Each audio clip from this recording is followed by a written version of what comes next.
Hello, friends. Thanks for listening to the Westminster Standard. This is Ryan Beasy. As a reminder, this podcast is brought to you by Jude 3 and the PCA. If you are able to support the work of Jude 3 financially, we would be grateful for any donation you can share with us to help our work of encouraging biblical fidelity and confessional integrity in the PCA. You can make your donation via our website, jude3pca.org. In a moment, you'll hear from Teaching Editor George Sayour and Dr. Jesse Rine as we consider the question of what is a Christian college? This week will conclude Season 1 of the Westminster Standard podcast, so we'll have 2 episodes out this week and then be on break until August. You can check back here tomorrow for a special episode featuring Dr. Steve Tipton, the Overtures Committee Chairman for the 51st General Assembly, as he gives us insights and analysis from this year's General Assembly, as well as answers questions from teaching elders Ben Ratliff and Jacob Gerber. So please check back here tomorrow as well. And now episode 42 of the Westminster Standard podcast. What is a Christian college?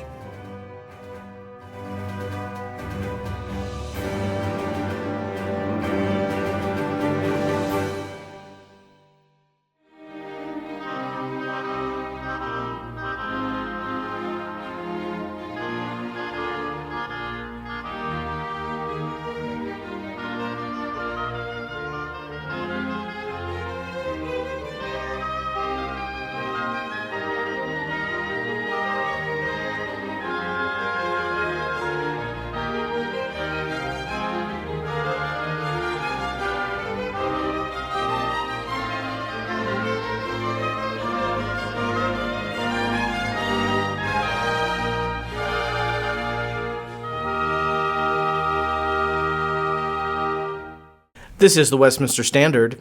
I'm Ryan Beasy. As the summer heats up, many families will consider and tour various university campuses as they help their children make a decision regarding college. It's important that parents help their children select a good college where they can be both academically and intellectually stimulated, but also nurtured spiritually and faithfully. This does not mean necessarily that Christians should only attend Christian colleges, but it does mean that if Christians do attend a Christian college, that they are aware and circumspect about what sort of a Christian college it is. In the spring of this year, Professor Jay Green of Covenant College wrote an article assessing whether Hillsdale College was a truly Christian college, which prompted me to schedule a conversation with George Sayour, the pastor of Meadowview Presbyterian Church, and Dr. Jesse Rine, the director of the Center for Academic Faithfulness and Flourishing. And we consider the question, what is a Christian college? Welcome, brothers. Thanks for being on. Jesse, I believe this is your first time on the podcast, so please introduce yourself. Yes, longtime listener, first-time guest. It's a real pleasure to be with you and George, and I'm looking forward to a spirited conversation. Me too. Well, Jesse, tell us a little bit about yourself. Where did you grow up? What's your personal history? What are you doing? You're in Greenville, South Carolina now, the best Carolina, as I understand. My wife's a North Carolinian, so she might beg to differ, but that's where George is now too. That's right. We are very much enjoying our time here in South Carolina. But little background about myself. I was born in Wheeling, West Virginia, and I spent parts of my childhood in 3 states, Oklahoma, Illinois, and Ohio, before eventually moving to Pittsburgh, which I consider as my home. I was raised Baptist by 2 godly parents, and Yins were raised Baptist. Is that what I? Yeah, what I indeed, we were. I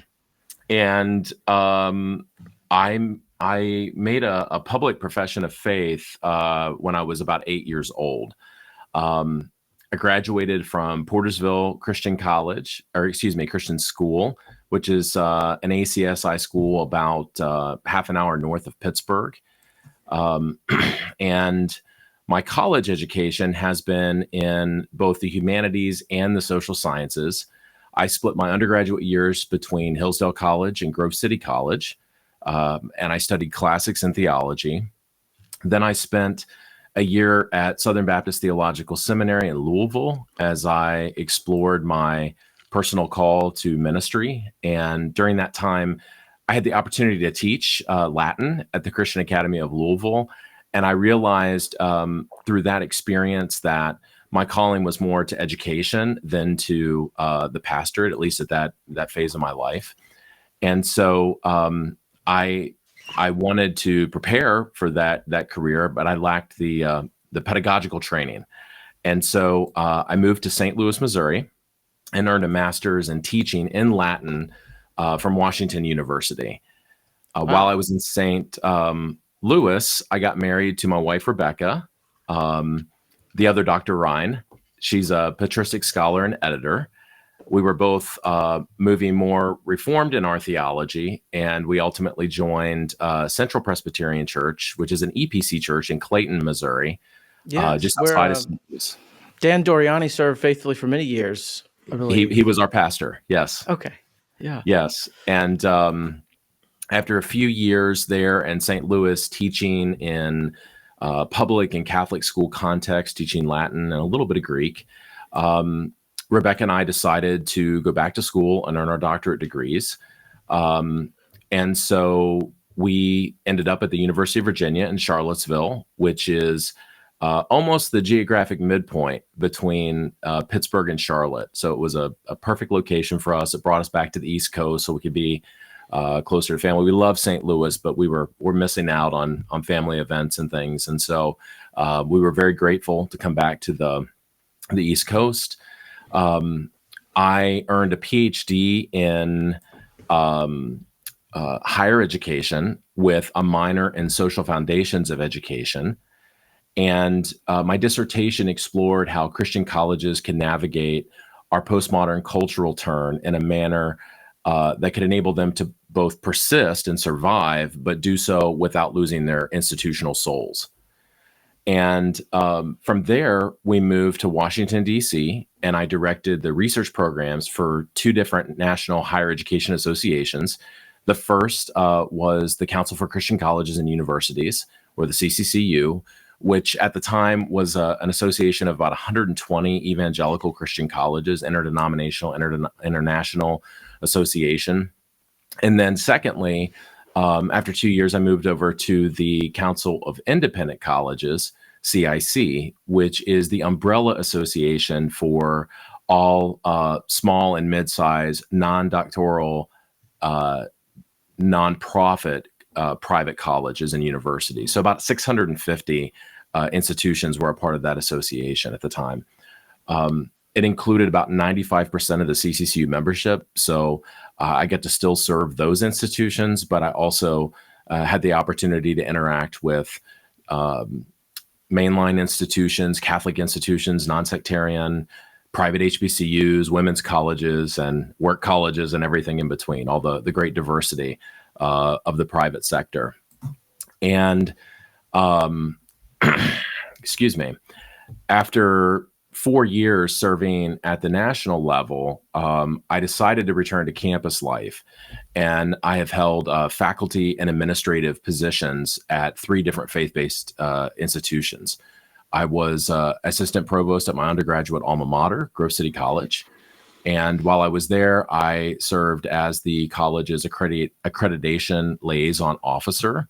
And I co-chaired our 10-year self-study for reaffirmation of regional accreditation. And I also took a lead role in strategic planning at Grove City.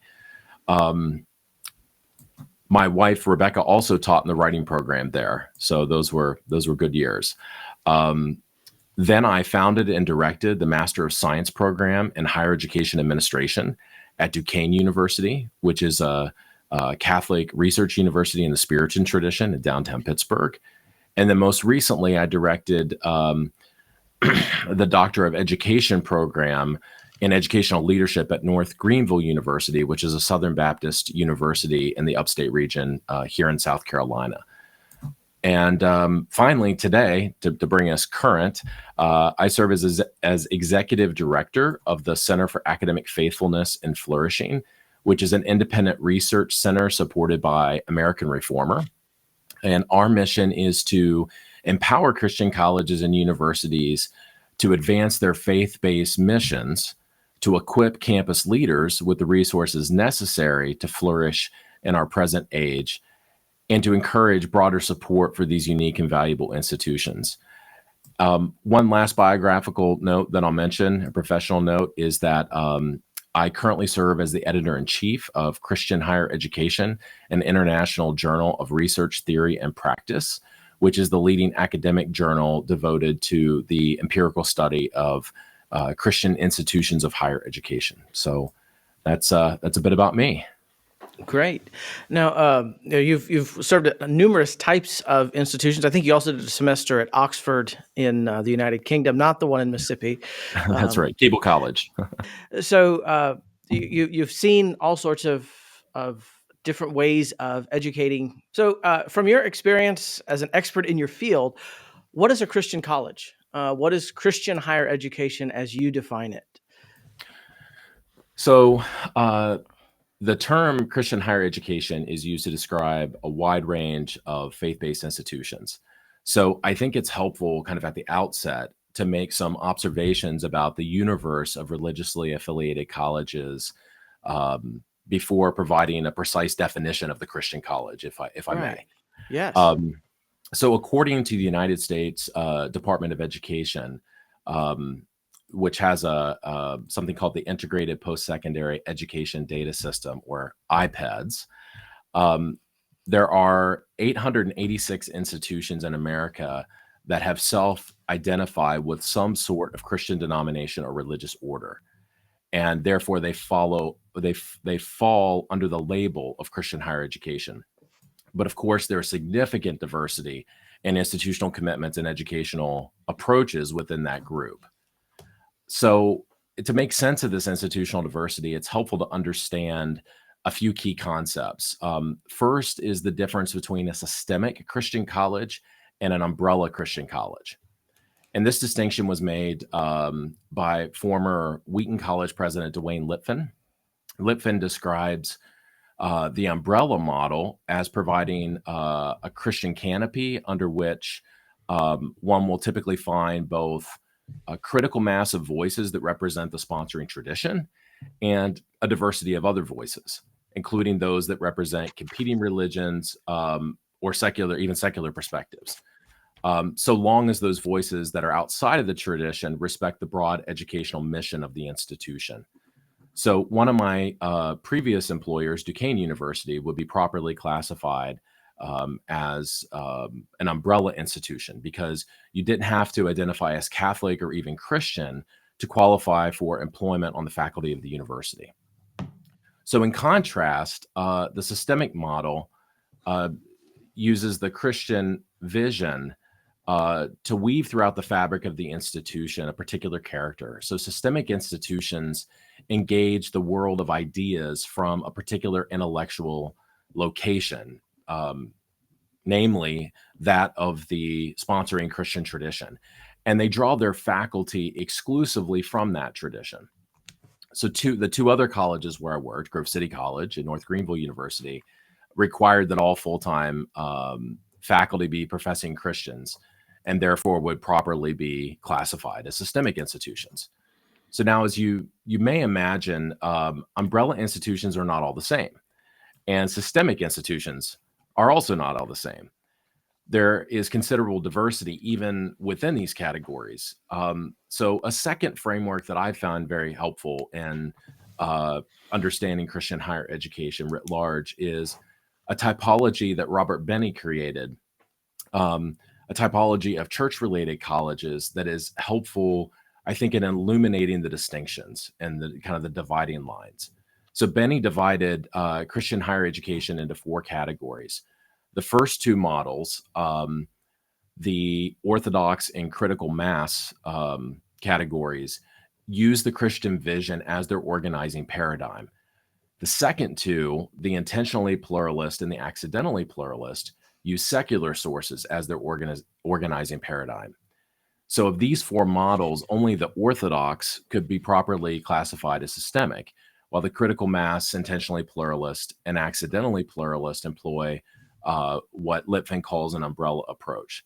So, when we talk about the Christian college and we get to kind of this definitional question that you raised at the beginning, most people have in mind the systemic or Orthodox model.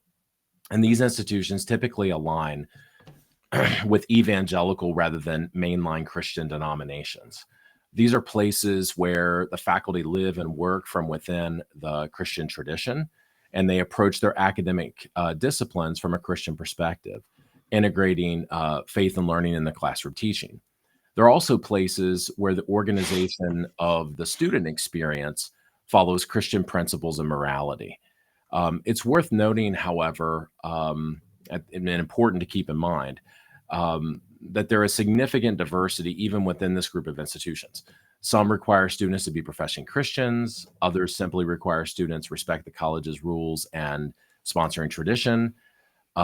Some require students to sign a lifestyle covenant that governs both on and off campus behavior, others do not. They also vary on the number of chapels a student is required to attend each week, the total number of credit hours that all students must complete in Bible and or theology in order to graduate. But the bottom line is that all of these institutions, regardless of some of the differences, will be dedicated to nurturing Christian character and spiritual growth among their students and exploring the implications of the Lordship of Christ across every area of academic inquiry. Thank you. That's very helpful, and we want to understand that there's a lot of need for nuance in what is a Christian college. Just like asking a person, what does it mean to be Christian? When I was pastor in a small town in Mississippi, the lady cutting my hair for the first time there said, "Well, we're Christian and all, but we just don't go to church." So what does it mean to be Christian? So when I think often it's helpful to begin with a definition in a conversation like this, especially as we get into a piece written by Professor Jay Green of Covenant College, where he objected to Hillsdale being referred to as a small Christian college. So in that structure that you've articulated there, in what sense would you argue that Hillsdale fits into the category of a Christian college? In a sense, of course, Professor Green is correct. Hillsdale is not a Christian college in that non-Christians are welcome as students, staff, and faculty. They have Jewish student groups, Mormon student groups, in addition to Christian student groups and ministries. But in what sense is Hillsdale a Christian college, a small Christian college, even though they're Division II, aren't they? I believe that's correct. Yes. In the sports ball world. Yes, one of their graduates, I think, played for Oakland in the tournament just a few weeks ago, or days ago, excuse me, and they had a big upset. So could really shoot the three. I have no idea what that means, but that sounds great. Yes, they're Division. That's in the sports ball games, as I understand it.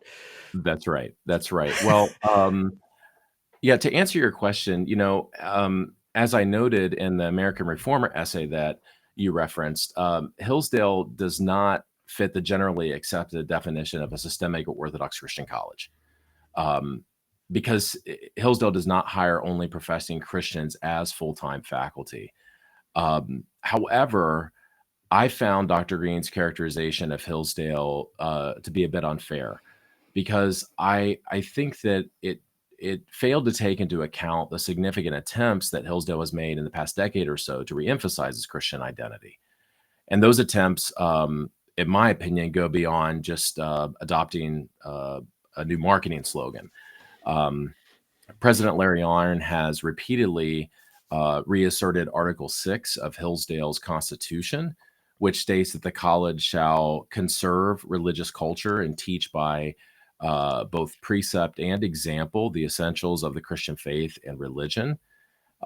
Its curriculum identifies Christianity as a main driver in the development of Western civilization, which the college vigorously promotes and defends. And in addition, Hillsdale has developed a robust catalog of free online courses, many of which deal with Christian themes, such as biblical books and characters, Christian theologians, and the history of Christianity. But I think most remarkable, perhaps, is the recent building of Christ Chapel, which cost the college upwards of $30 million.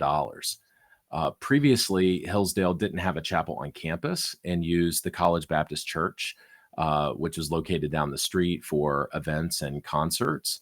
And then they, I believe, was still using the sports complex for convocations. Now the college can host worship services, concerts, and convocations right in the center of campus. Christ Church is, in my view, a striking, visible statement about the institution's identity. And it's one that students literally have to pass daily on their way to class or to the bookstore or the cafeteria. It's right in the center of campus. So while Hillsdale admittedly does not subscribe to a systemic or an orthodox Christian college model, there is no doubt that the institution supports Christianity in myriad ways, and such that Christian students and professors can thrive there. And I just want to underscore something that makes all of this more remarkable, and that's how rare it is. So throughout the history of American higher education, the general trajectory for religiously founded colleges is one of loosening denominational ties and eventually departing from their original and intended character, right? So Hillsdale, on the other hand, appears to be headed in the opposite direction. So the natural question one asks is, why is this the case? Dr. Green initially attributed Hillsdale's actions to a mix of admissions marketing, fundraising strategy, and political posturing. Later, he walked back many of his claims in a follow-up essay, which I gave him credit for. And he actually admitted that Hillsdale's trajectory actually preceded the rise of Donald Trump, which his first essay had kind of pegged as the impetus for the change. And he noted that the shift actually occurred earlier in 2015 before Trump was a serious presidential candidate. And so we have to ask ourselves, if we're going to make sense of this, what else was going on in 2015? Was there something else that signaled significant cultural change that required Christian colleges to become more explicit in their identity and their commitments? The answer is Obergefell v. Hodges, the Supreme Court decision that legalized same-sex marriage on June 26, 2015. So in the wake of that decision, so-called bathroom bills proliferated in state legislatures, attempting to codify bathroom use based on gender identity. Then in 2016, the Department of Justice and the Department of Education under President Obama released guidance on the application of Title IX protections to transgender students, which instructed institutions to treat a student's gender identity as their sex. So leaders of many evangelical Christian colleges across the country at this time became very concerned about the implications for campus life, and they wondered if these changes would force them to fundamentally alter their housing arrangements and other institutional policies just so they could stay in business. So Christian colleges had a choice to make. Some chose to leave the CCCU and allow gay and lesbian individuals who were in same-sex marriages to serve on faculty.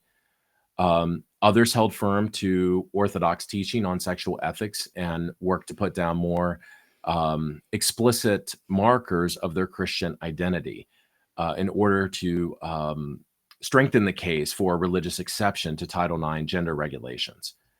Against this backdrop, I think that the most logical and charitable reading of Hillsdale's action is that the college leadership recognized the need to more explicitly emphasize its Christian identity in order to maintain its historic character as a conservative institution dedicated to the Western intellectual tradition. So, and I think the strength of this interpretation is that it tracks with Hillsdale's long history of taking principled stands to protect its mission. Most people are familiar with the fact that they, like Grove City, forego all federal funding. All of these things come at a cost.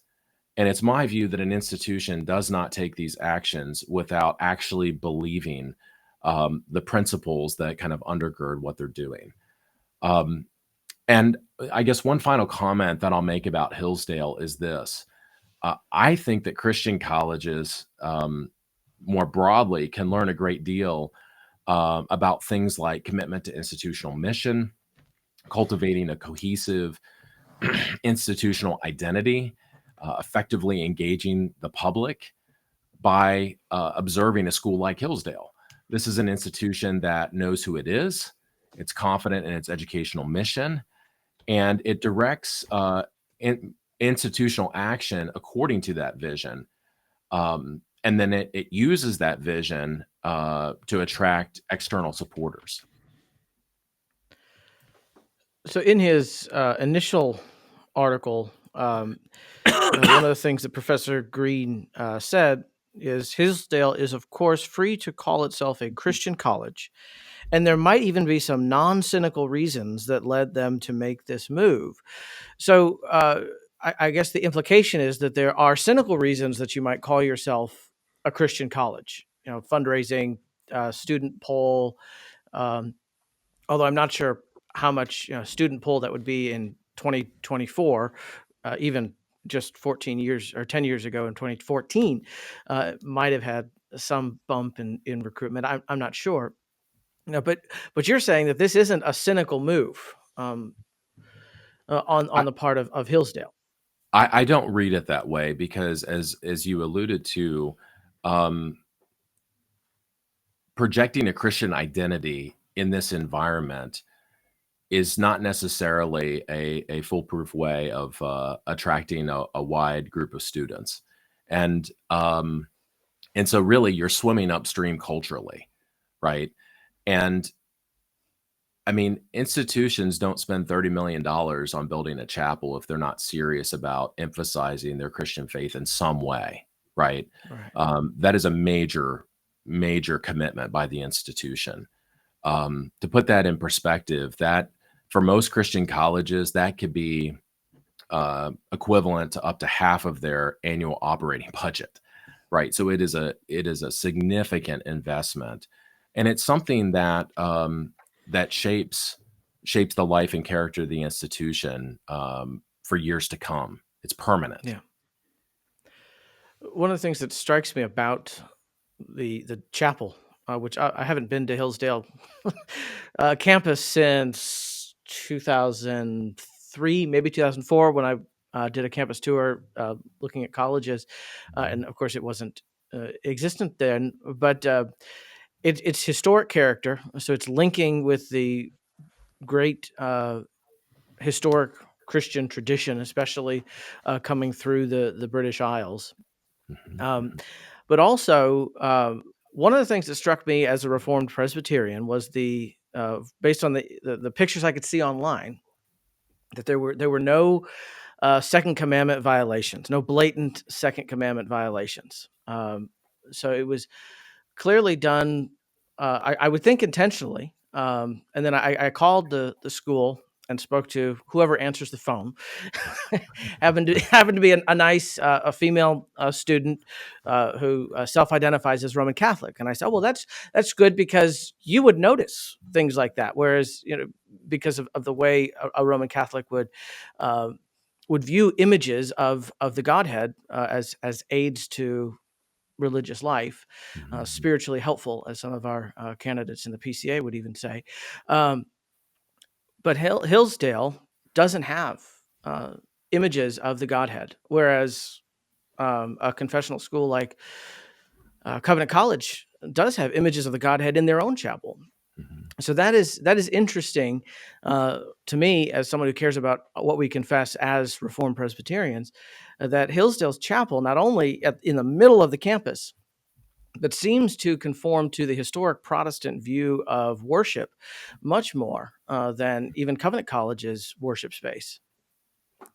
Do you know of any of the discussions around the architecture of their chapel? And of course, architecture isn't everything, but it isn't nothing either. Well, it's important. I mean, it makes a statement about our values for beauty, truth, and goodness, right? And so, my understanding is that Christ Chapel was modeled after a historic Congregationalist church in Philadelphia, I believe. And Hillsdale hired an architect who I believe is a professor at Notre Dame to design the chapel. So, I mean, I guess this is another element of the story that I think conflicts with a notion that this was a cynical move. If all they wanted to do was put a chapel on campus, they could have done it with a lot less effort and a lot less cost, And a right? lot more cinder blocks. Exactly, exactly. Instead, they went out and they hired a world-class architect, and the chapel actually won a major award for its design, and it's absolutely gorgeous. So I think that does speak to Hillsdale's um, living out of its stated values for supporting the Western tradition and Christianity, and in a very tangible way. And George, your own congregation went through a series of months or year of discernment on um, how to abide by the second commandment in your worship spaces. So this is an ongoing conversation in the PCA and in confessional churches, isn't it? Yeah, and that's yeah. So I'm George. I'm just a guy compared to the. Thank you for your resume, Jesse. Uh, that you definitely are the right guy to speak on these things. But yeah, I'm a PCA pastor. We have a church of about 350, and there are ongoing debates in the PCA. And so, what struck me about this article and why I tweeted about it was, if Jay Green had simply done what Jesse just did and explained the differences between umbrella models and systemic models, and and he attempted to do that with his model of civilizational versus covenantal, but the mood and tone of the whole article was it, it came across to me as very petty and very elitist, and like you could write this article in such a way to say, I view Hillsdale as fitting in this category, but there was all this anti-conservatism, almost Trump derangement syndrome. I mean, Liberty got thrown under the bus there too. And by the way, Liberty, for whatever you want to say about it, pumps out amazing graduates in a huge range of fields. I mean, lawyers, engineers. And so you now you open yourself up when you write an article like this to examine the claims. Now, I've never heard of colleges being called confessional. I had to look it up. I mean, I am used to. I was a certified math and science teacher in various high schools. I understand the difference between, say a mission school and a covenant school, and those kinds of discussions in high school, for instance. But as far as a confessional, like we use that within the denomination to say we subscribe to a confession, And as I understand it, at the college level, it's basically saying, we're subscribing. I guess they're saying to the confession, but we're a institution of the PCA who is forwarding PCA values, PCA stuff. And then you bring up the stained glass windows thing, and so let's look at that. If you talk about the different debates going on within our denomination over the last 20 years, over the last 10 years and 5 years, covenant seems to shake out on the side on one side in these things and not on what is typically known as the confessional or conservative side. And so you're holding yourself out as a confessional organization within the PCA, and yet it seems to me you're most of the debates, you're on the side of the minority, pushing the boundary of what we believe. And I wonder if Professor Green's use of the word confessional meant we simply have a statement of faith, whereas yeah, I'm sure Hillsdale has no, correct, they have no statement of faith that the faculty have to sign, that the student body has to sign. And so he may have been using the word confessional more broadly than I'm sure he was in the church courts. But I think, George, you make a really important point that Christian colleges need to broadly take into consideration, and that is, they are in the business of differentiated education, right? They are offering something that differs from what's on offer at most secular institutions, and so many Christian colleges will flirt with these ideas that are kind of in vogue academically, and that might gain professors more status within their guild, but isn't necessarily in alignment. Certainly, if not with the letter, with the spirit of the confession. And I've heard from so many parents who have sent kids to Christian colleges, and their experience was different than what they expected, right? And so parents are becoming much more discerning about um, what truly makes a Christian college Christian. And as they're doing their college search process, there's a huge financial difference between 30, 40, $50,000 a year at a Christian college versus, 20 to $30,000 a year at a state university. And if you go into a state university, like for example, the University of Virginia, where I did my doctoral work, has an excellent undergraduate program. And well, like all university, it's drifted in a more progressive direction since I was there. It's still a place where Christian students can go and thrive. There's a strong Christian studies center just off campus, number of strong parachurch ministries and local churches in the area. And so in some ways, when you're looking at the decision, parents might opt for sending their son or daughter to a strong state institution where they're not going to have to take on mountains of debt, and they're going to know going in that this is going to be a hostile culture, right? So their guards up, and they connect in with the local church, with the parachurch minister, which they ought to be doing that anyways at a Christian college. We don't replace the local church with chapel, right? Chapel it should be an assistance, but not kind of the main course. Versus going to a Christian college where you expect that everything is going to be orthodox, your guards down, and you're putting yourself in a position of kind of submitting to the authorities there in the classroom and in student life for your own spiritual development. And so I think that it's very tempting to try to blur the lines and become broader to try to attract a wider enrollment base.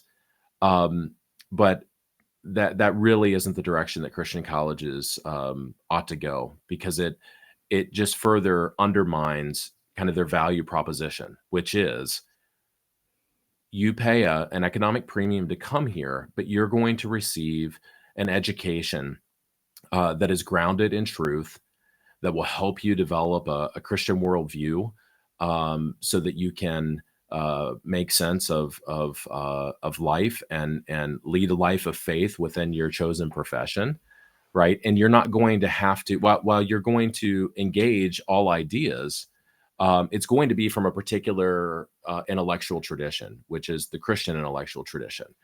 And so you're not going to have to deal with a lot of the pressures and nonsense that frankly occurs in many secular settings. Yeah, that seems to be why one would send a student. I never like it when teachers refer to my children as your student, because no, he's not my student. He's my child. His identity first and foremost is as my child.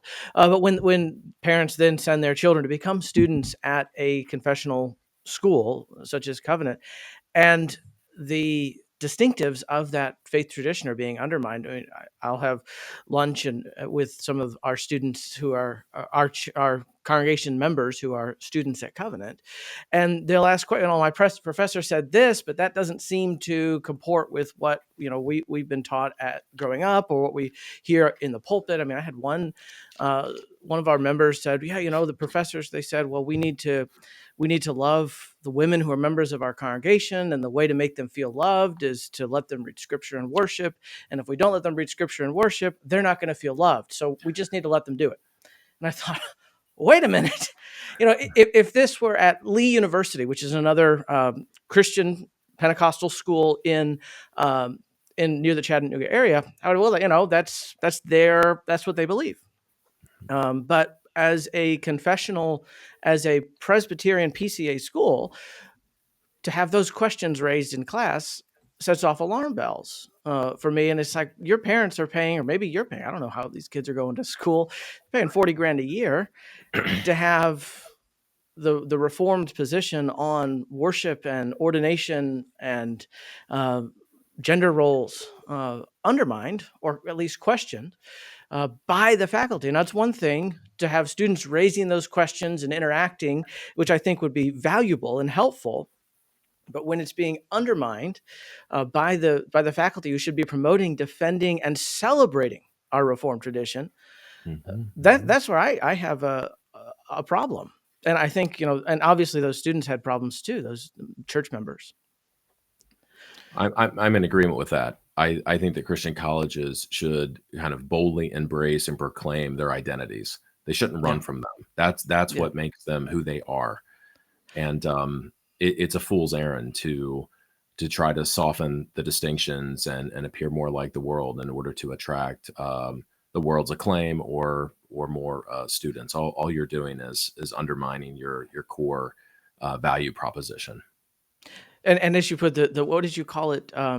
Distinctive education or differentiated education, where, so if I'm going to pay $50,000 a year, my child is going to take out $50,000 a year in debt, which I assume most at Covenant or any of these Christian schools are not paying the full sticker price, unless it's Grove City where everybody pays the sticker price, unless you're an RA or something like that. But you don't want to have your discernment filter on for everything. You want to be able to relax and know I'm going to be fed here. Whereas if you went to UVA or Caltech or wherever, you would expect that, but you're also going to pay a third. I mean, just staying within your identity. I took my son last year up to Grove City and to Geneva because they're within the vicinity. Actually, I'm sporting my swag from Geneva, but like they were talking about Grove City could have joint dances with Geneva, except they're not allowed to dance. So. And so like the Geneva, they were talking about how the whole campus shuts down for chapel, and there's a requirement to go. Of course, you can miss if you have to, and they actually do like a cappella psalm singing there. And when I asked about that specifically, well, what kind of music do y'all do? And they said that, and there was almost like an apologetic, but we stand on this tone. And I was just like, no, man, own it. You're RPCNA. People coming here know what kind of institution you are. You're not indoctrinating anybody, but you're showing them what you believe, And I don't know why there's like sort of an apology for what people believe in places, but I think it's far worse. It would be worse to me if I went there and they weren't doing that, because it's like, well, then you don't really believe what you say you believe, and that's important to me. Now, when you talk about, Hillsdale, like, why would a Christian want to send their child to Hillsdale? Well, maybe it's the academic rigor. Maybe it's the specific program. Maybe it's because it's one of a few institutions that's actually pushing against the cultural tide and saying not here, and that's, man, we raise our kids for 18 years to send them off to college to deconstruct everything that we've taught and shown them in our home. And I don't fault a parent who looks at a Hillsdale and says, that's a good place where my kids can live out their faith freely and not have to apologize for what they believe, whether or not the institution is going to uphold, the Westminster standards or not. At that point, I hope I've raised them to the point where they understand these things, and then they have the freedom to live those out. And so I'm not looking to send my kids to a place that's trying to capitulate or, reframe what the culture's doing, and let's see common grace and, oh, beauty. I think you've really put your finger on a phenomenon that is also important for Christian colleges to understand. And I wrote about this a bit in an American Reformer essay called "The Diversity We Need: Nonconformity in an Age of Capitulation." And Hillsdale is one of the very few institutions that stood up to the woke mob in the summer of 2020. And they if you look at their trajectory, I mean, it's always been a strong academic institution, but when it comes to their acceptance rate and their average ACT score, I mean, they've just the ACT scores have rocketed and the acceptance rate has plummeted. They've become far more selective. Why is that? Because far more families that were looking for an institution that they can trust, that had a track record of standing firm, um, far more of those families began applying to Hillsdale. And what's interesting to me is for faculty within Christian higher ed that looks at Hillsdale and says, well, you're not really a Christian college, or um, you know, says to prospective families, you should come to us because we're more serious about our faith. Well, that doesn't really hold water if you've capitulated or not spoken in a strong manner against some of the um, major issues of our day. And so That are blatantly anti-Christian. that's right. Right. That's exactly This right. is there's not room for nuance and compromise. These are That's exactly blatantly right. anti-Christian in And so there impulses. there is a tremendous opportunity for Christian colleges that are willing to be bold and be faithful. This is what Christian parents want. It's actually what a lot of non-Christian parents are attracted to. I had a conversation with a college president um, a few months ago at a conference, and he told me, I said, "How's enrollment? How are things going?" He says, "It's going great. We doubled down on our identity, and we've reemphasized that. It was a faithful institution before, but he said we are just really committed to this, and we are now getting families that would look at the more prestigious uh, liberal arts college down the road.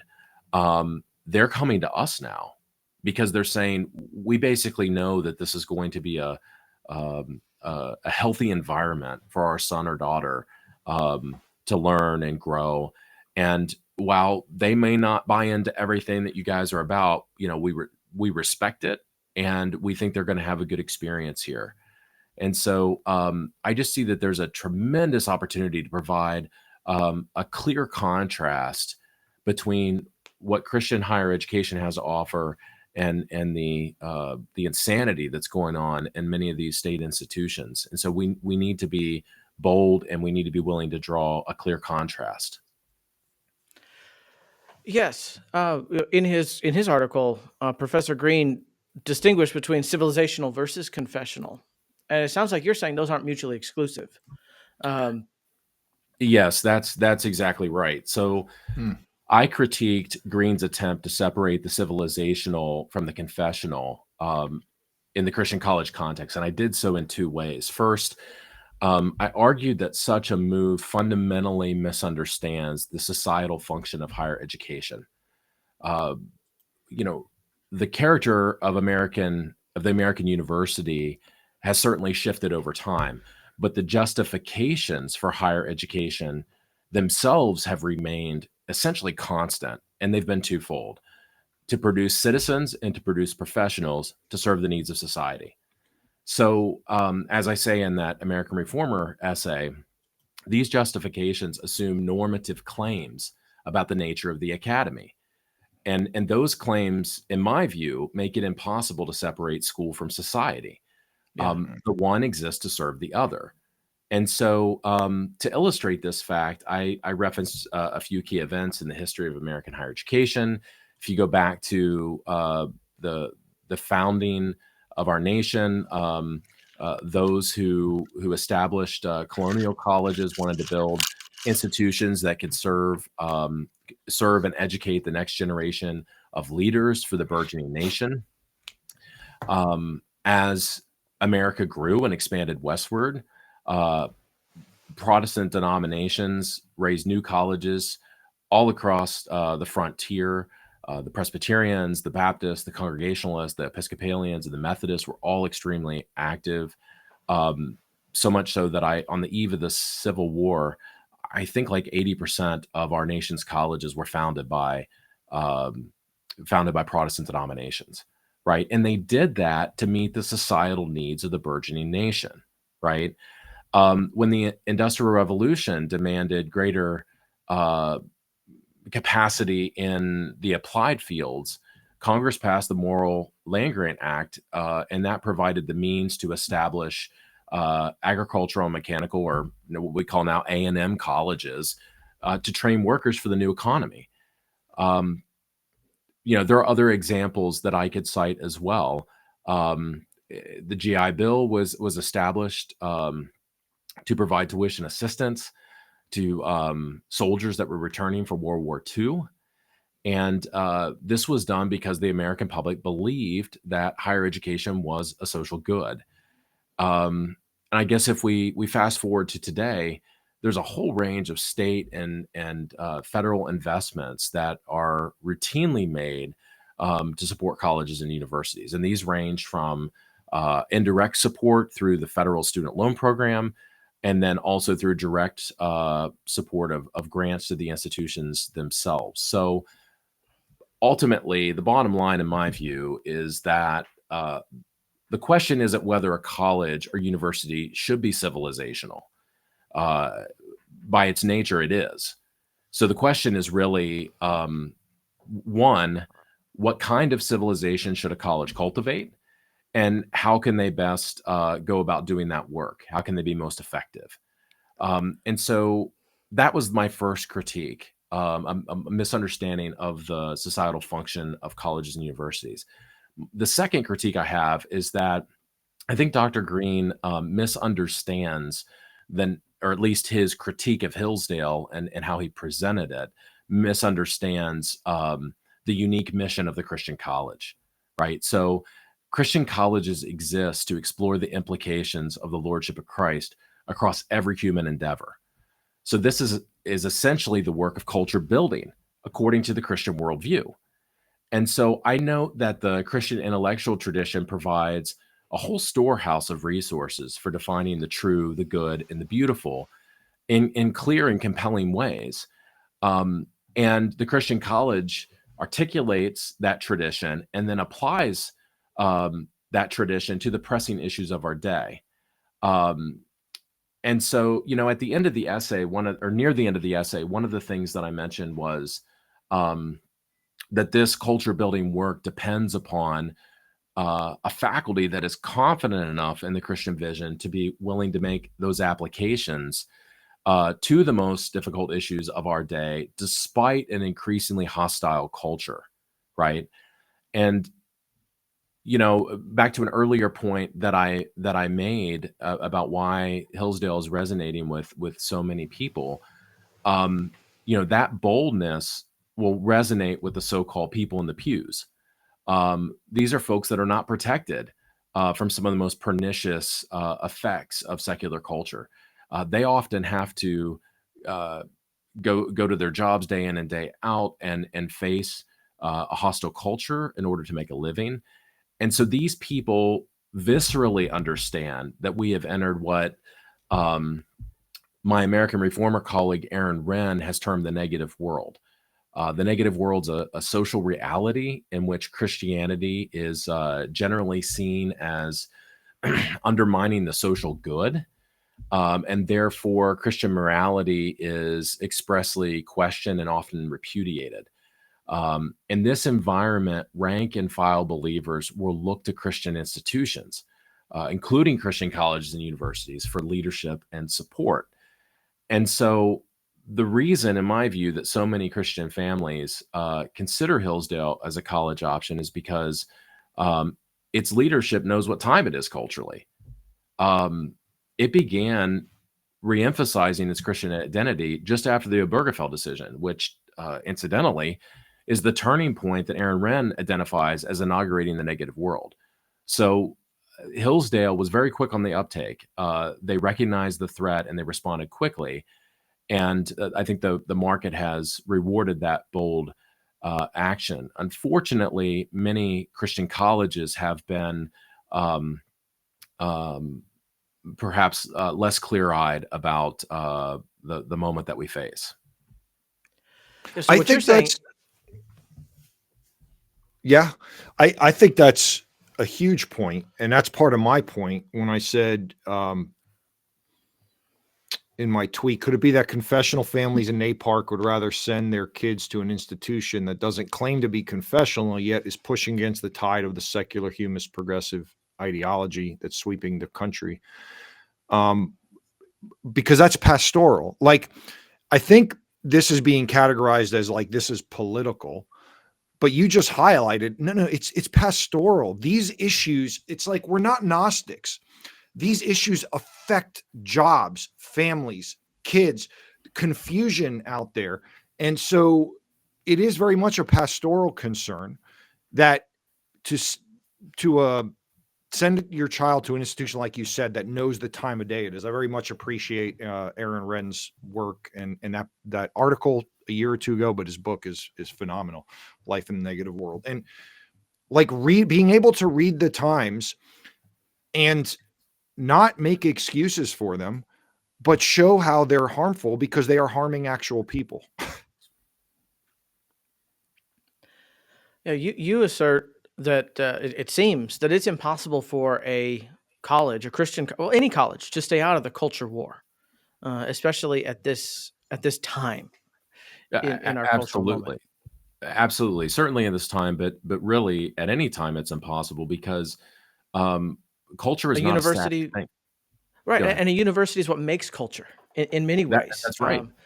That's That's right. Go ahead. There's folk culture, and I don't want to undermine that, but the grand scheme of culture, it comes from the university in large part. So when a school like Covenant has men who seem to be undermining the historic Christian tradition, like Jamar Tisby or Russell Moore, as their Reformation Day lecturers, not that. And again, I wouldn't say that the college should never have someone who's going to challenge its own perspectives, but to celebrate and market these people who have seemingly made a lot of their resume based on undermining the historic Christian tradition, and then inviting Sam Albury as another chapel speaker with his odd way of describing Christian sexuality. That this just doesn't seem to recognize what time it is, as you say, and as Zari Butterfield says in her recent book. So, go ahead. I was just going to say that there's a big difference between having an opposing perspective to expose students so that, once they get out into the real world and they're faced with this, up close and personal, they kind of understand what these arguments are and why people believe what they do. That's part of the educative process.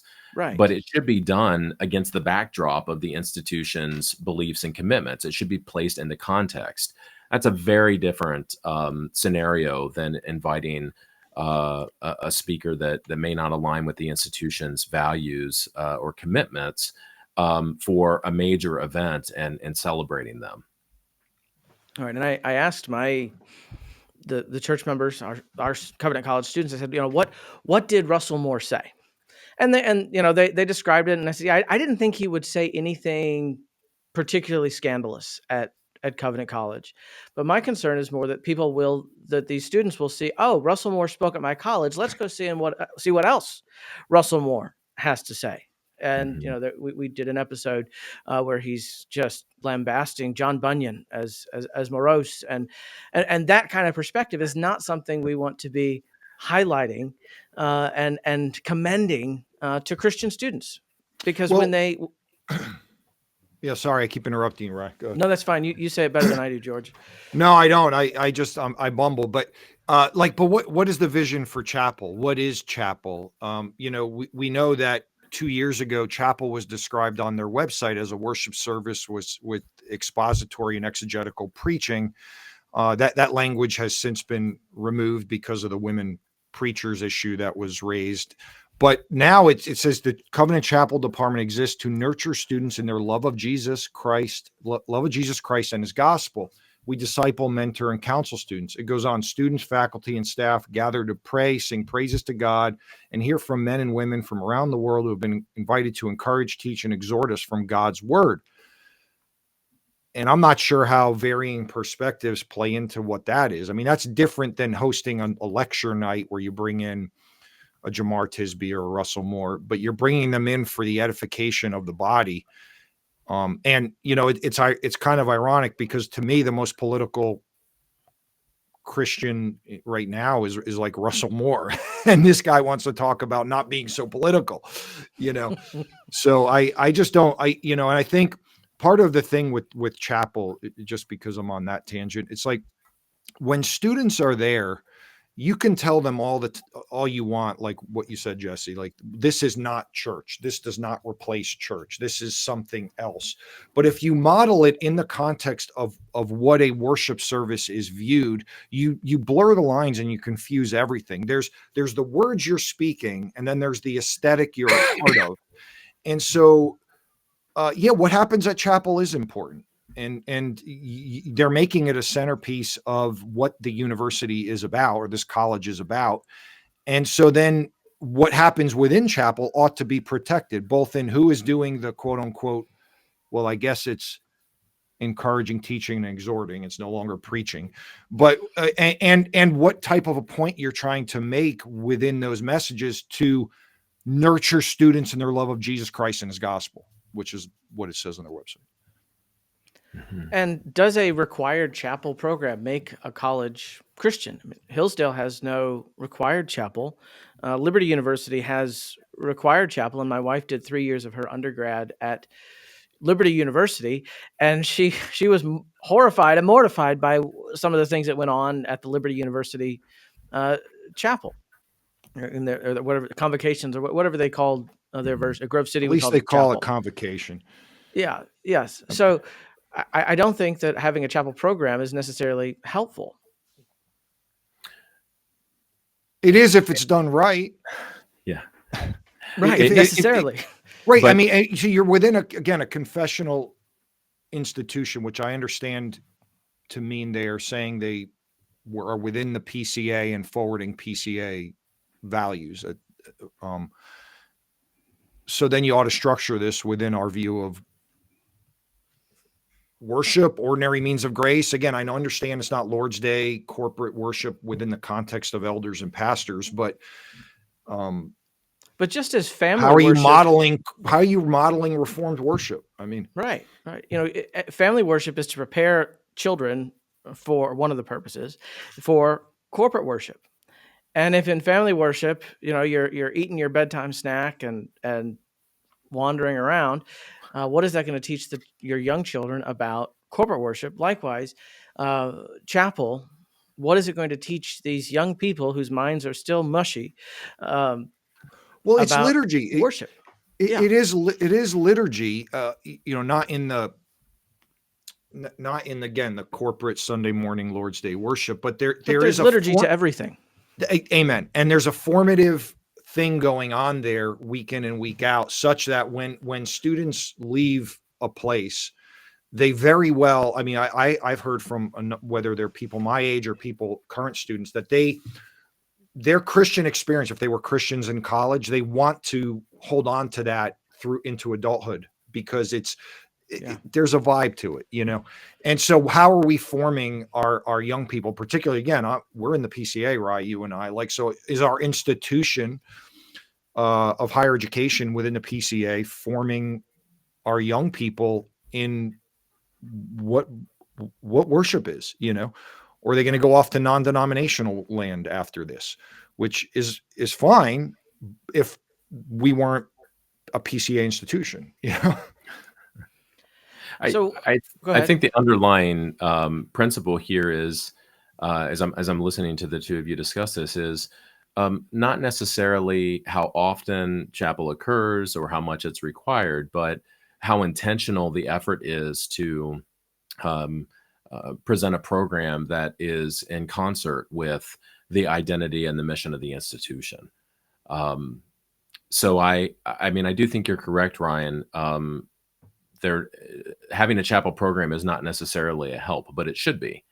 And so, I would say for folks that are trying to discern the character of different institutions, looking beyond just how often chapels offered, how many are required per semester, and looking at the actual order of worship, the types of speakers that are there. These kinds of things really give you a better sense of the character of the chapel program. So, where does a Christian college derive its mission? Then you alluded to that earlier, um, as opposed to a secular school. Well, Christian, well, all Christian colleges as institutions of higher education at their most uh, basic level derive their mission from their founding documents. In the case of most Christian colleges, these documents were prepared by their founding denominations, and history shows that it's really important for these denominations to stay connected to the colleges that they have founded, both in terms of funding and oversight. So, as you may know, many American colleges were founded by Protestant denominations, yet only a fraction remain systemic or orthodox today. And so you have to ask yourself, how did this happen? Well, many became secular after they separated from their founding churches, often out of a desire for more freedom and uh, freedom to direct their curriculum in certain ways and to have their student program go in a certain direction. And that desire for more freedom tends to grow as denominational funding falls, right? So you can imagine campus administrators looking around and saying, we have all of these onerous um, requirements from the denomination and oversight and rules, but they're not providing us the resources that we need to flourish in an environment where the market is a little bit smaller for an institution of this type. And so um, I think the principle is that, or the lesson is that when churches govern colleges, but they do not financially support them, um, their control can feel burdensome to campus leaders, and so in response, uh, you'll often see leaders attempt to cut denominational ties so that they can pursue other revenue sources. It's really interesting. The typology that I mentioned earlier by Robert Benny, um, he he recently wrote an essay um, in First Things magazine about an exchange that he had with James Burchill shortly after he published his book Quality with Soul. So Benny's book was Quality with Soul, that had the typology. And Burchill had written a book called The Dying of the Light just a few years earlier than Benny's book. And Burchill's book documented the disengagement of colleges and universities from their founding denominations. And Burchill, according to Benny, had written to him and expressed skepticism upon reading Benny's book. That so in addition to the typology, Benny profiles 6 or 8 or 10 Christian institutions that kind of follow the different models. And Burchill said, look, I'm skeptical that 3 of the models, critical mass, accidentally pluralist, and intentionally pluralist, would keep the faith over time. And he asserted that only the Orthodox institutions would survive as recognizable Christian colleges down the line. And so Benny had just read a book by Perry Glanzer and Ted Cockle and Jess Martin on Christian higher education that attempts to quantify Christian identity and so identify different characteristics, rank institutions, and evaluate, how Christian colleges operationalize or practically carry out their Christian identity. So when Benny consulted Glanzer's institutional scores earlier this year, he discovered that Burchill was prophetic. Only the Orthodox institutions maintained a serious Christian identity. And so the lesson, I think, for all of this is that if denominations want to see authentically Christian higher education in America endure, they should look for ways to bolster the structural supports and connections between themselves and the colleges that they have founded. Secondly, for those campus leaders who are concerned with institutional faithfulness, they should focus less on external validation and more on self-determination according to their Christian mission, their unique character. And I think to do so is going to require a shift from what has been a pretty popular but more passive faithful presence model to an emphasis on faithful witness within the culture, and also within the academy at large. So, what are areas then that's helpful, moving from faithful presence to faithful witness? What are areas in which you would see many Christian colleges, particularly, mimicking the culture or merely engaging in that mission drift that you referred to in one of your American Reformer Sure. articles? Well, you see it in a few different ways, and there are different types of pressures that Christian colleges can feel. Some of them can be what's known as coercive, and that would come from a government entity or a regulator, like an accreditor, right? And what can happen there is um, the accreditation agencies, they have full-time staff members um, that kind of organize the activity of accreditation. But the site visit teams that actually conduct the reviews are made up of personnel from colleges and universities that belong to the accreditation agency, to the association, right? So when I was at Grove City, we had our accreditation team included someone from Houghton College who was the chair, and then also I think Ohio Northern, and or no, that's not Ohio. I don't think is in Middle States. It was somewhere in New Jersey, but basically different institutions that kind of understood our mission, but also differed. And what happens is, in addition to applying those standards from the accreditor and determining compliance, these groups also make recommendations based on what they think is best practice in the field. And so, as the field continues to shift further away from kind of the founding purposes of American higher education, um, those recommendations are likely to be further outside the bounds of a Christian college's identity and purpose. But it's very tempting, to the academy is a guild. You want to, we're all professionals. You want to listen to what folks say and the suggestions they make.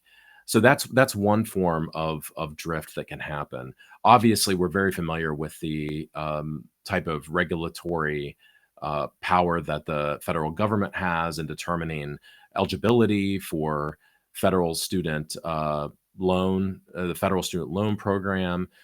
Title IX has been in the news, and how both the Obama and the Biden administrations have interpreted compliance and what's required to comply with Title IX, which is a condition of being eligible for the federal Title IV student loan program.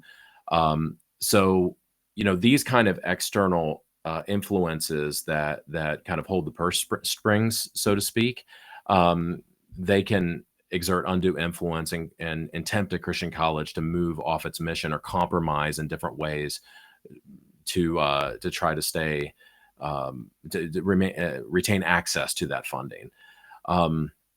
Another form that we see is something called mimetic pressure, and that's where that often arises not from kind of coercive pressure, but from uncertainty that is in the environment, and that uncertainty can come in a few different ways.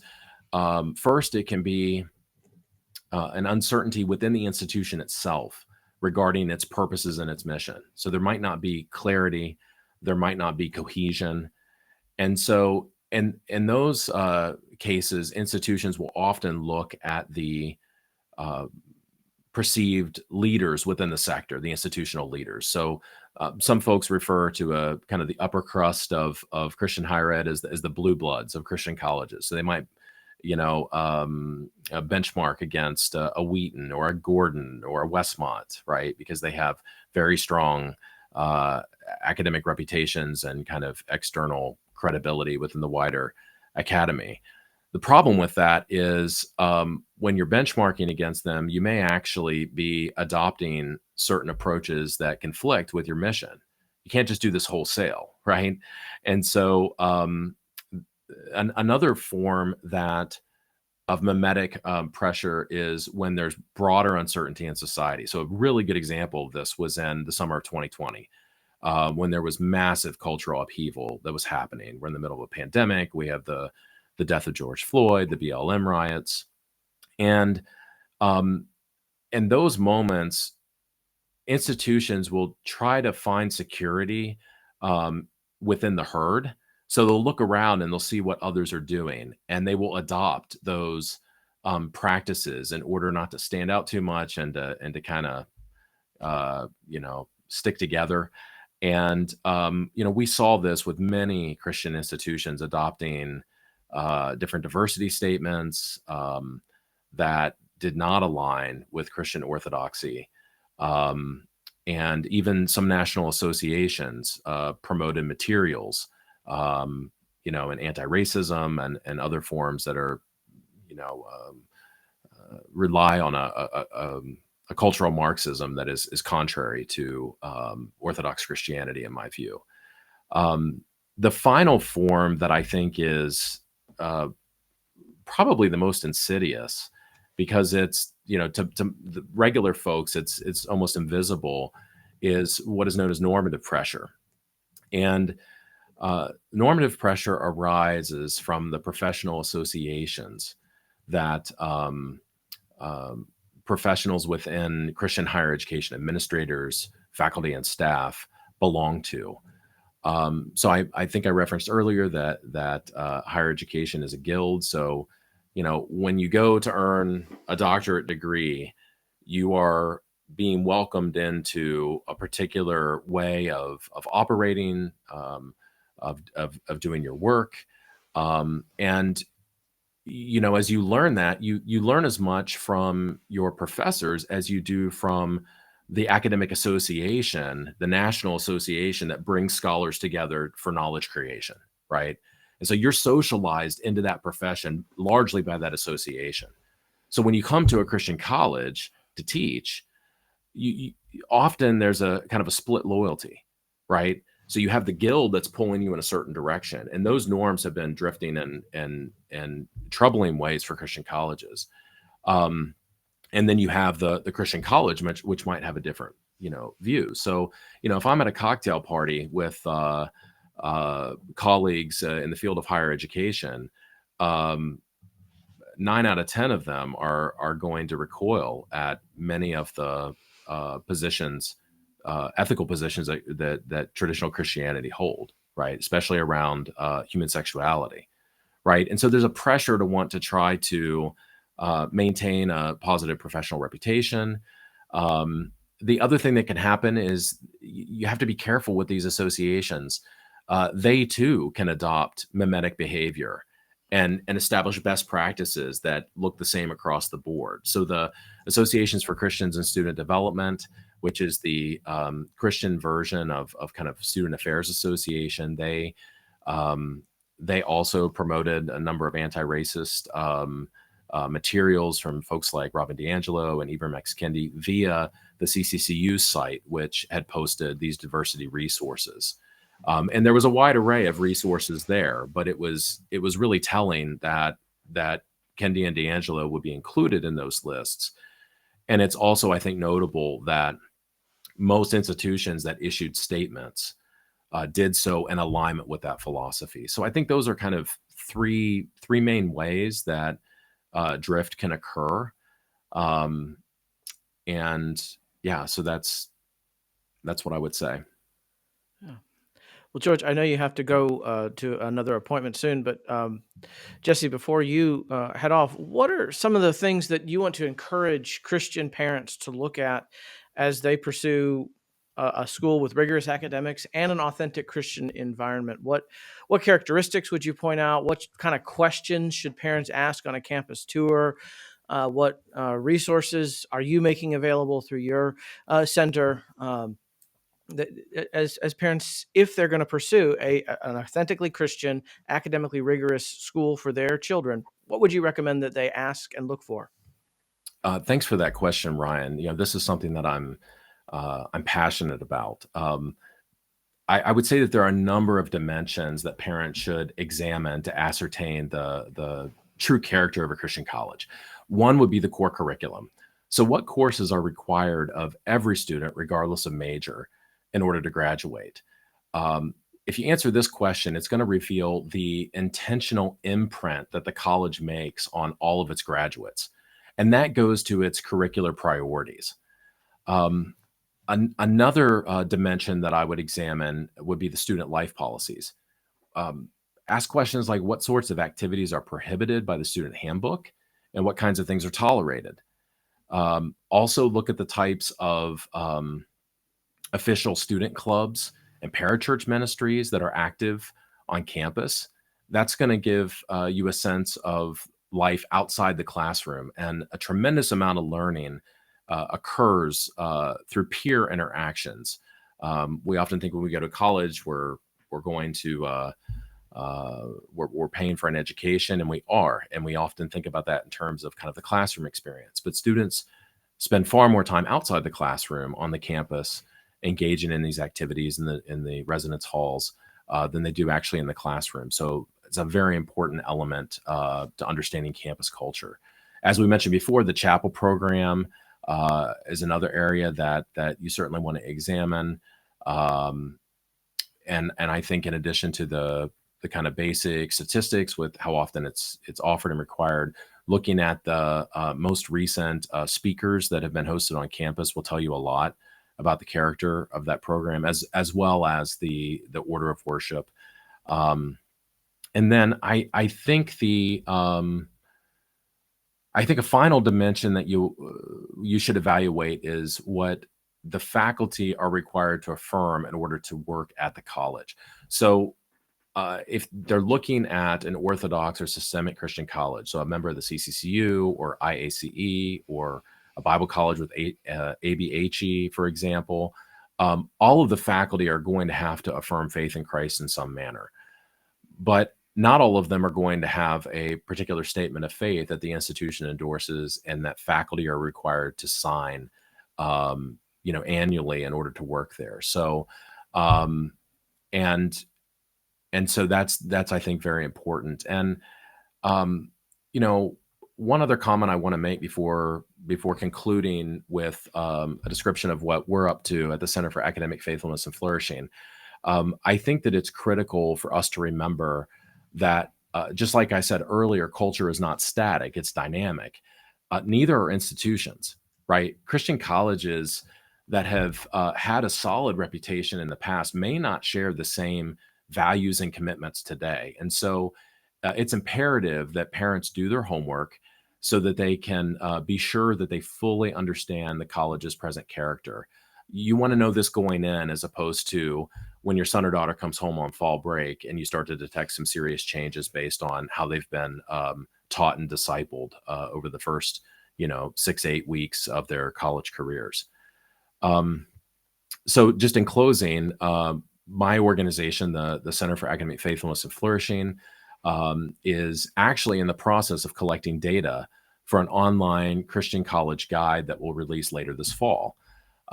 Our goal is to provide a comprehensive, searchable resource for parents and prospective students. And we want to empower them to examine what exactly is meant when an institution calls itself a Christian college. As I mentioned, there's a lot of diversity in this space. So we want to provide transparency on the Christian college market so parents can make informed decisions.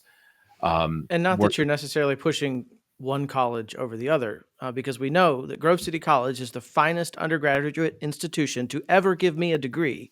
But you're you're not necessarily at your center going to be pushing. You should send your kids to Hillsdale, Grove City, Providence College out west. This is information for parents to make a decision. Is that right? That's exactly right. We won't be rating or ranking any of the institutions. We're just going to provide independent, objective, comprehensive, trustworthy information about around 270 Bible colleges, Christian liberal arts colleges, and Christian universities. And then we're going to let the user decide what matters most. Um, and we hope this tool is going to provide prospective families the information they need to make wise choices based on their particular needs and priorities. Right. As I think you probably know, not all children are the same. They have different needs. They have different preferences, and so a particular approach, because you can have a range of options within an orthodox or systemic Christian Yeah. college model. Something that might work for one of your sons or daughters may not work at all for the other. And so Right. one other key thing about CAF is we are an independent center. We're not affiliated with any institution. And we've intentionally taken that posture so that we can provide a degree of objectivity and kind of distance from the institutions. Though, we're really hoping that this guide will help raise visibility for a number of institutions that are doing the right thing, and they're standing against the cultural tide, but they may not have the resources or the awareness out in the market. So we want faithful Christian families to be able to identify faithful Christian institutions for their kids. Great. Well, thank you very much. And what is the website for the Center for Academic Faithfulness and Flourishing? That's a Yes. mouthful. CAF. I like that better. Faithfulcolleges.org is our website. Faithfulcolleges.org. Okay. And I'll try to link that. right now we just have a basic landing page with our mission and our goals. Our full website will unroll this fall with the guide. And in the meantime, we've been publishing white papers that deal with various issues that are pertinent to Christian higher education.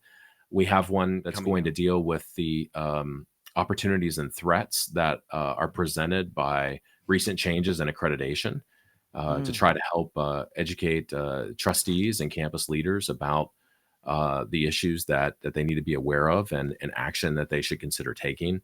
And there are other reports that will come out where our white paper series includes position papers like the one on accreditation I just mentioned, research reports that look at a particular topic from an empirical perspective. So I'm going to release an almanac on Christian higher education later this year that will show trend data for a number of measures so people can understand kind of the shape of the sector. And then finally, we have something called the Guide Series, where we're going to provide resources mainly for parents, but also for trustees and the general public about Christian college. So one of the first guides we'd like to release is a guide to wokeness in Christian higher education. So, I mean, we've all heard about different things that are called woke and LGBTQ, gender ideology, DEI, so on.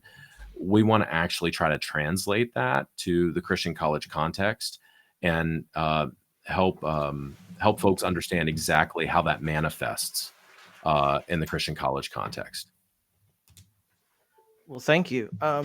These are invaluable resources that you'll be providing for trustees and parents as well. That's, I think, often trustees, they care about the school, they care about the institution, but they don't know how to best equip the school, and especially with wokeness, because there are problems in American culture. There are problems with policing. There are problems with criminal justice, and simply acknowledging those problems doesn't make a person woke. I know, my own alma mater, was accused of being woke. And you could certainly speak to that. I'm sure at another time. But when people would say, "Well, your alma mater is woke now," I say, "Well, no, they just have an education department, and that education department is probably the tail that's wagging the dog. I don't think that Grove City has gone woke, because that would that would evaporate their student pool, their student base. Now, maybe I'm wrong. I haven't been back to campus in 5 or 10 years, but I think good definitions are helpful and Well, and vital to an intelligent conversation. I think the Grove City case is actually instructive because while there were certainly certain concerning elements that the Board of Trustees identified, where some course correction needed to happen. Um, Wokeness can creep in different ways. It doesn't necessarily characterize the whole institution, right? It can be certain Right. pockets or parts, right? So the goal with our guide is to try to kind of show the different species of this, how it appears in student life, how it appears in chapel program, curricular courses, what you might see. Because it is a little different in a Christian college context than at a secular institution. Yes. Well, Jesse, thank you so much for your time and the resources that you're making available to parents and churches. Anything else as we close? No, I've really enjoyed my conversation with you and George. Thank you so much for hosting me, and I appreciate the work that you all are doing on your podcast and in your local congregations. And um, my personal email address is listed at faithfulcolleges.org. So if any of your listeners are interested in learning more about CAF or about any of the topics that we discussed, drop me a line. I always love to hear from folks, and it's a great joy and a privilege for me to be able to talk about Christian higher education. So I would be pleased to hear from you. Thank you. And this is an important field of study. Thank you so much. Thanks for joining the conversation on the Westminster Standard, which is the podcast of Jude 3. For additional resources or to make a donation, visit our website, jude3pca.org. As a reminder, the opinions and views expressed on this podcast are not necessarily those of Jude 3. We are planning to publish no episodes in the month of July, but come back here tomorrow for the final episode of Season 1, as I'm joined by teaching elders Ben Ratliff and Jacob Gerber. And we will be grilling teaching elder Steve Tipton, the Overtures Committee Chairman for the 51st General Assembly of the Presbyterian Church in America. I'll talk to you then.